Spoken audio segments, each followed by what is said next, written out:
L'équipe de Québec International a préparé ce tutoriel pour vous guider dans l'utilisation de notre plateforme de postulation en ligne de Québec en tête afin que vous puissiez déposer une bonne candidature et augmenter vos chances d'être convoqué en entrevue. Avant de commencer, prenez note de cette information très importante. Nous ne traitons aucune candidature envoyée par courriel ou via les réseaux sociaux. La seule façon de présenter votre candidature est de postuler via Mon compte Québec en tête. Sans plus tarder, commençons le tutoriel. Tout d'abord, rendez-vous sur québecentête.com. Nous vous suggérons d'utiliser les versions les plus récentes des navigateurs Edge, Firefox, Chrome ou Safari. Cliquez sur Mon compte Québec en tête. Si vous êtes un nouvel utilisateur, vous devez cliquer sur Créez-vous un compte. Prenez le temps de bien compléter les sections Prénom, Nom, adresse courriel et mot de passe. Votre mot de passe doit contenir un minimum de 10 caractères, dont au moins un chiffre, une majuscule, une minuscule et un caractère spécial. Ensuite, vous devez confirmer votre mot de passe, puis accepter les conditions. Cliquez sur Soumettre. Un message « Vous devez activer votre compte » apparaîtra. Maintenant, allez dans votre boîte courriel et cliquez sur le lien qui vous a été envoyé pour activer votre compte. Si vous vous êtes trompé dans votre adresse courriel, vous n'avez qu'à répéter l'étape précédente avec la bonne adresse. Si vous ne recevez pas de courriel de validation, vérifiez vos courriels indésirables. De retour sur la plateforme de postulation, entrez l'adresse courriel et le mot de passe que vous avez utilisé pour créer un compte et cliquez sur « Continuer ». Si vous avez oublié votre mot de passe, ce n'est pas grave. Vous pouvez simplement écrire votre adresse courriel et cliquer sur « Mot de passe oublié ». Vous êtes maintenant dans votre compte Québec en tête. Via la section « Emploi », vous pouvez consulter les offres d'emploi disponibles. Pour faciliter votre recherche, vous pouvez utiliser les filtres qui se trouvent à votre gauche. Vous pouvez ainsi sélectionner les lieux où vont se dérouler les entrevues, les domaines qui vous intéressent, le niveau d'éducation et d'expérience professionnelle requis, ainsi que le niveau de connaissance de français et d'anglais exigé pour le poste. Sur cette page, vous verrez les titres de poste ainsi que le nom et le logo de l'entreprise qui cherche à combler ces postes. Sélectionnez une offre d'emploi pour la consulter.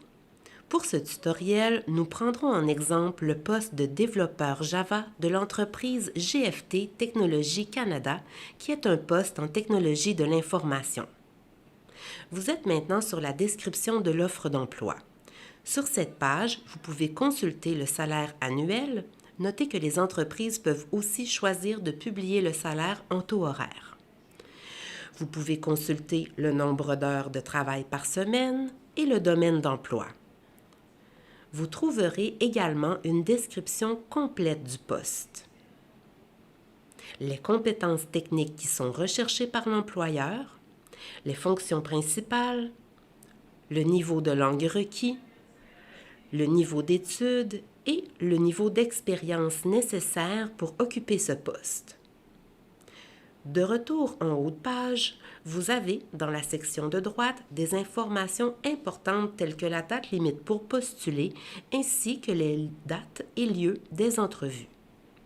Vous trouverez ici le nom de l'employeur. Nous vous invitons à vous informer davantage sur l'entreprise en cliquant sur ce lien. Vous y trouverez des informations supplémentaires sur l'employeur, ainsi qu'un lien vers son site Web. Enfin, la plateforme vous proposera quelques offres d'emploi similaires à celles que vous consultez. Si, après avoir lu attentivement la description du poste, vous constatez que votre profil professionnel satisfait aux exigences, vous pouvez cliquer sur le bouton « Postuler ». Vous pouvez compléter votre profil via le bouton « Postuler » de l'offre d'emploi comme nous venons de le faire, ou encore, vous pouvez choisir de compléter d'abord votre profil via la page d'accueil en cliquant sur votre nom tout au bas, puis sur « Profil » et de postuler par la suite. Peu importe le chemin choisi pour postuler à une offre d'emploi, vous devez compléter votre profil en entier. Il est important de bien remplir votre profil en français puisqu'il servira de CV auprès des entreprises lors de la sélection. Vous devrez compléter vos informations générales ainsi que votre profil travailleur, le tout en français. Il n'est pas obligatoire de compléter votre profil en anglais, celui-ci est optionnel. De plus, si vous postulez à une offre d'emploi, il n'est pas nécessaire de remplir la section Profil étudiant, celle-ci peut donc être ignorée. Commençons par la section Informations générales. Il est possible d'inclure une photo de profil, bien que cela ne soit pas obligatoire. Pour votre photo de profil, vous pouvez utiliser des formats de fichiers de type JPEG ou PNG seulement. Vous devez compléter les informations qui apparaissent sur cette page. Votre prénom, votre nom, nationalité, votre pays de résidence actuel ainsi que votre ville de résidence. Vous avez la possibilité d'écrire une brève présentation pour donner une meilleure idée aux employeurs de qui vous êtes. Nous vous recommandons ici d'aller à l'essentiel. Il est recommandé de ne pas utiliser le mode copier-coller pour compléter votre profil puisque cette commande n'est pas prise en charge par l'application. Vous pouvez aussi en tout temps cliquer sur le bouton Mettre à jour pour enregistrer votre travail. Passons à la section Coordonnées. Votre courriel est déjà préenregistré. Vous pouvez ajouter le lien vers votre profil LinkedIn si vous en avez un. Vous devez indiquer un numéro de téléphone auquel nous pourrons vous joindre ainsi qu'un numéro de mobile. Vous devez d'abord sélectionner le pays, puis inscrire le numéro. Passons maintenant à la section Immigration. Dans la première question, nous vous demandons d'expliquer en quelques mots votre projet d'immigration au Québec. Voici quelques pistes de réponse pour vous inspirer. Vous pourriez par exemple expliquer ce qui vous motive à venir travailler au Québec. Souhaitez-vous acquérir une expérience de travail à l'international? Ou encore développer votre carrière dans un environnement de travail stimulant? Vous pourriez aussi choisir de nous parler de votre apprentissage du français. Suivez-vous des cours en vue de réaliser votre projet d'immigrer au Québec? Depuis quand avez-vous débuté? Il s'agit ici de quelques exemples. Personnalisez votre réponse en fonction de votre situation et de vos motivations. Continuons avec les autres questions de la section Immigration. Possédez-vous un passeport valide? Avez-vous déjà voyagé à l'extérieur de votre pays? Avez-vous de la famille au Canada? Avez-vous déjà été refusé pour une demande de visa d'entrée au Canada? Avez-vous déjà été arrêté, accusé ou reconnu coupable d'une infraction pénale quelconque dans un pays ou territoire? Vous a-t-on déjà interdit l'entrée ou demandé de quitter le Canada ou tout autre pays ou territoire? Continuons avec la section Langue. Comme vous le savez, le français est la langue officielle du Québec. Vous devez donc indiquer ici le niveau de français que vous possédez. Si vous parlez anglais, veuillez aussi indiquer votre niveau. Voici quelques indications pour vous aider à identifier le niveau qui est le vôtre.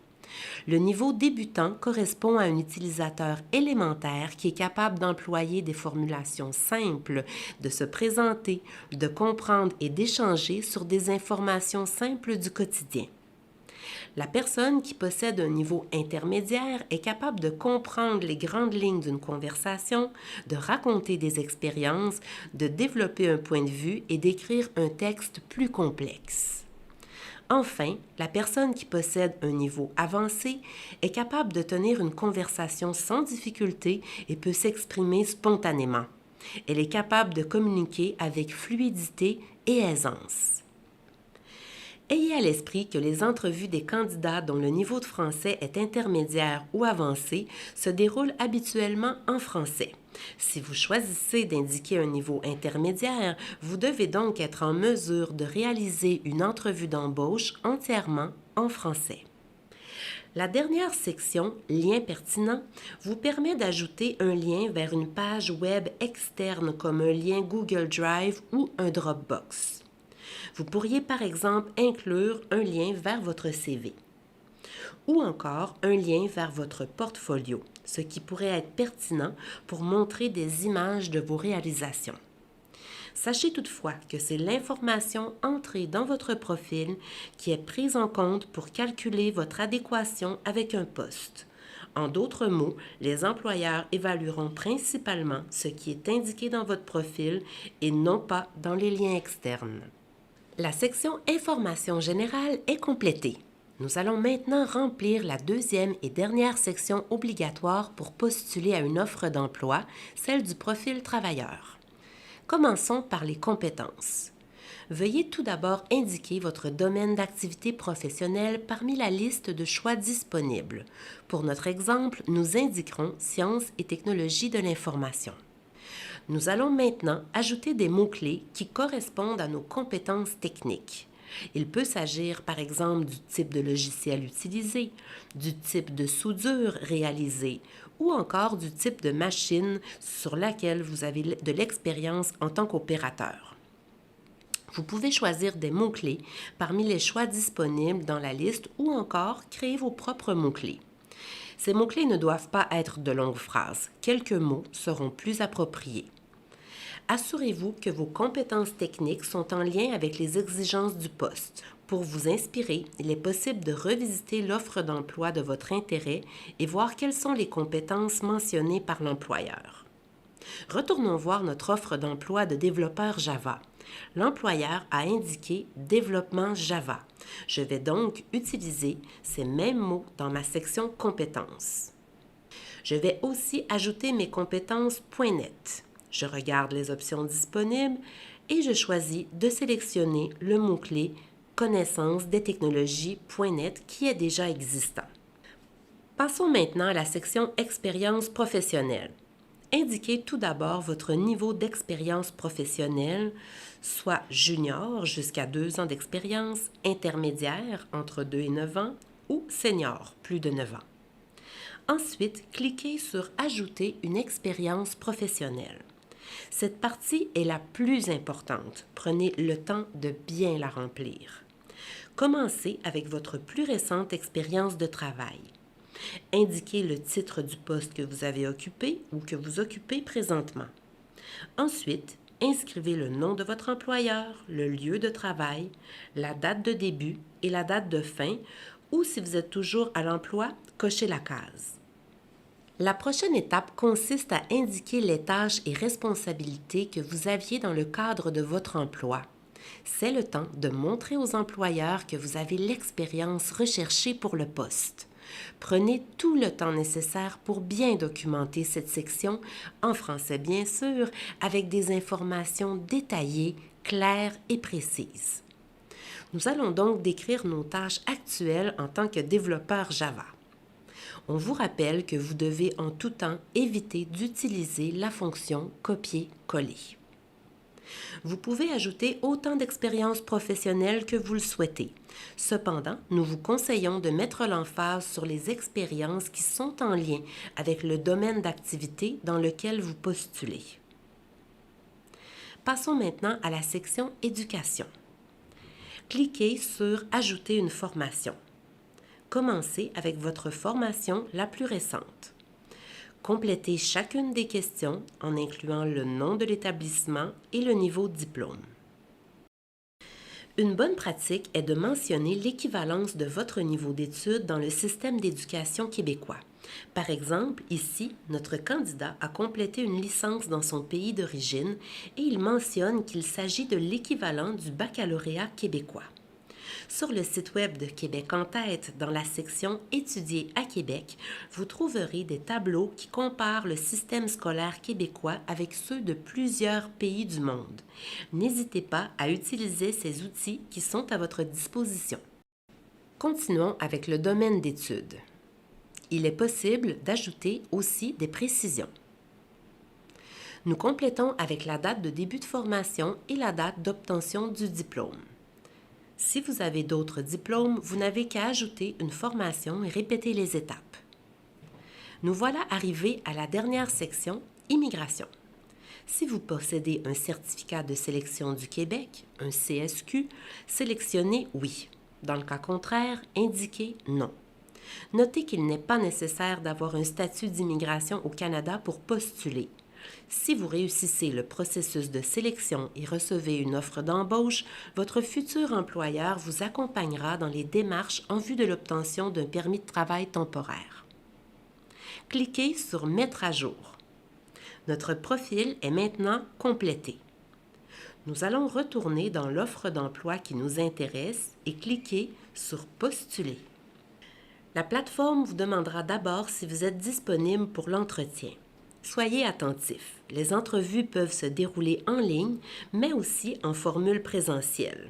En effet, il est possible qu'une délégation d'entreprises québécoises se déplace dans un pays étranger pour rencontrer les candidats potentiels. Si votre profil n'est pas complété à 100%, une section apparaîtra ici avec les points que vous devez compléter avant de pouvoir continuer. Vous avez la possibilité de réviser votre profil pour vérifier que tout est conforme. Au besoin, vous pouvez cliquer sur « Modifier le profil ». La section « Choix des offres » vous permet de manifester votre intérêt pour un autre poste offert par l'entreprise. La plateforme Mon compte Québec en tête vous permet de postuler auprès de plusieurs entreprises, mais seulement à un seul poste par entreprise. En cliquant ici, vous verrez l'ensemble des opportunités d'emploi offertes par l'entreprise. Dans ce cas-ci, l'entreprise offre un poste d'analyste fonctionnel en plus de celui de développeur Java. Imaginons que notre candidat possède aussi la formation et l'expérience nécessaires pour le poste d'analyste fonctionnel. Il pourrait donc indiquer que son intérêt principal est pour le poste de développeur Java et à la fois manifester son intérêt pour le poste d'analyste fonctionnel. Vous pouvez maintenant cliquer sur « Envoyer ». Nous avons bien postulé à l'offre d'emploi qui nous intéresse et nous en avons la confirmation à travers ce message. Pour suivre le statut de vos candidatures, vous pouvez visiter la section de gauche sous l'onglet « Candidatures et entretiens ». Vous verrez ici le statut de toutes les postulations que vous avez réalisées. Pour le moment, le statut est « Candidature envoyée ». Ce statut évoluera au fil des jours pour éventuellement passer à « Convoquer à un entretien » si vous avez été sélectionné ou bien « Non retenu pour le moment » si l'entreprise n'a pas retenu votre candidature. Notez que les candidats sélectionnés seront contactés par courriel en vue de choisir une plage horaire pour réaliser leur entretien d'embauche. Avant de conclure ce tutoriel, nous aimerions vous rappeler quelques conseils utiles. Tout d'abord, ne postulez qu'aux offres pour lesquelles vous avez la formation, l'expérience et le niveau de français requis. Deuxième élément, peu importe le niveau de langue exigé par le poste sur lequel vous postulez, complétez votre profil entièrement en français. Enfin, dans la section « Expérience professionnelle », documentez de manière détaillée vos responsabilités pour chacune de vos expériences passées qui sont pertinentes pour l'offre d'emploi à laquelle vous postulez. Les entreprises analyseront minutieusement cette section afin de déterminer si vous avez l'expérience et les compétences recherchées. Voilà qui conclut notre tutoriel. Nous espérons que les informations partagées vous ont été utiles. Si vous avez des questions, vous pouvez nous écrire à aide@moncompte.québecentête.com. Merci de votre attention et bon succès à tous et à toutes.